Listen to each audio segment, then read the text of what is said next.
Kaugnay nga naman sumbong na may mga nakalibing umanong dayuhan sa Pogo Hub sa Porac, Pampanga, pati na ang koneksyon nito sa Pogo Hub sa Bamban, Tarlac. Baka pa po natin si Director Winston Casio, tagapagsalita ng Presidential Anti-Organized Crime Commission o PAO. Magandang umaga po. Magandang umaga, Igan. Magandang umaga sa mga tagapanood, mga taga-subaybay. Nakakuha na ho ba kayo ng waran para mahalughog yung sinasabing libingan ng mga dayuhang biktima dyan sa Pogo Hub sa Porac, Pampanga? Hindi pa po. Kagabi nag-meeting kami ng mga prosecutors at saka ng mga testigo natin. Opo. At mag-meeting sila ngayong araw na ito para sa pagsisimula ng drafting ng tinatawag nating application for the search warrant. Opo. Kanino po galing impormasyon, Direktor? May mga lokal tayong mga witnesses na dati nagtatrabaho doon sa lugar na nagsasabi na meron ditong mga nailibing. May mga tinuro sila mga lugar. Pero yun nga, sabi namin kagabi, we have to validate the information carefully para ma-apply natin ng warrant ngayong araw na ito. Saan daw po banda sa Porac, Pogo Hub yung sinasabing pinaglibingan ng mga dayuhan?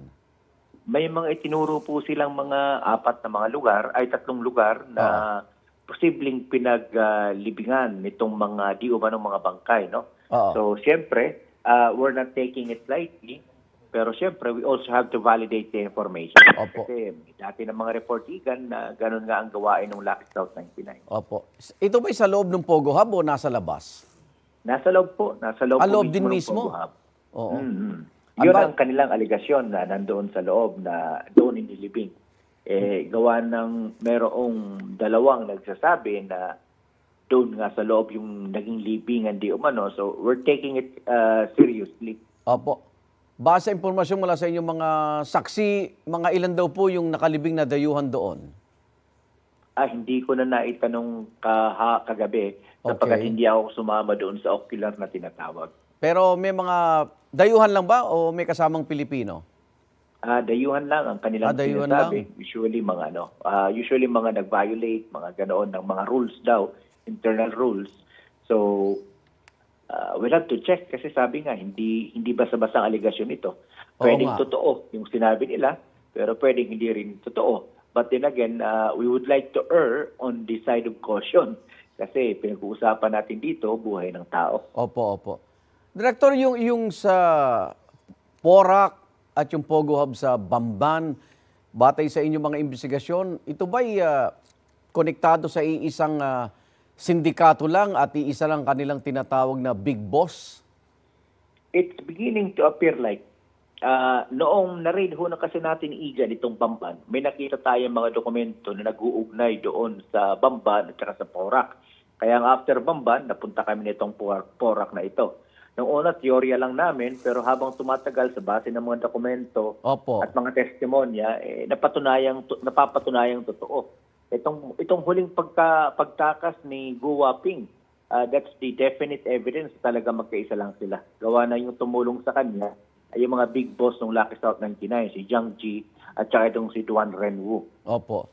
Pero sa Senate hearing, parang tinatanggi pa rin ni Alice Go yung koneksyon niya sa mga Pogo, Director. Igan, she can deny all she wants, pero yung ebidensya will speak for itself.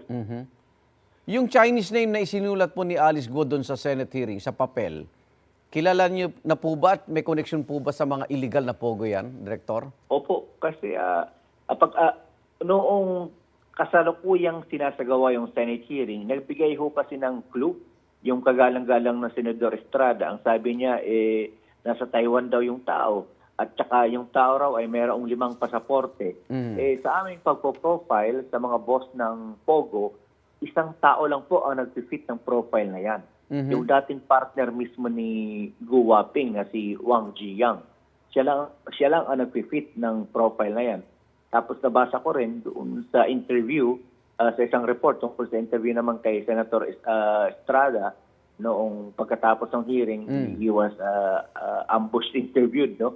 So ang sabi niya, tinanong siya kung si Wang Jiyang ba. Ang sagot ng ating senador ay most probably. So malakas ang kutob ko na si Wang Jiyang yung isinulat sa papel ni Gu Waping. Ang NBI may balak daw ipatawag yung babaeng kamukha ni Alice Guo. Sa PAOK ba, sa investigasyon ninyo, kumpirmado meron siyang parang kamukha para mailigaw ang ating mga investigador? Hindi ako sigurado kung ang intensyon ay para iligaw or baka dati na itong mga umiidolo kay Guwaping at saka sinusundan yung kanyang mga estilo ng pananamit, buhok and so on. Opo. Pero it is within the right of the NBI. Tama po yun. Imbestigahan. Baka mamaya talagang may mga doppelganger ito si Guwaping. Opo. Good luck po sa iba pang mga operasyon ninyo. Maraming salamat po, PAOK Spokesperson Director Winston Casio. Ingat po. Thank you, Igan. Igan, mauna ka sa mga balita. Mag-subscribe sa GMA Integrated News sa YouTube. Sa mga kapuso abroad, subaybayan nyo kami sa GMA Pinoy TV at sa www.gmanews.tv.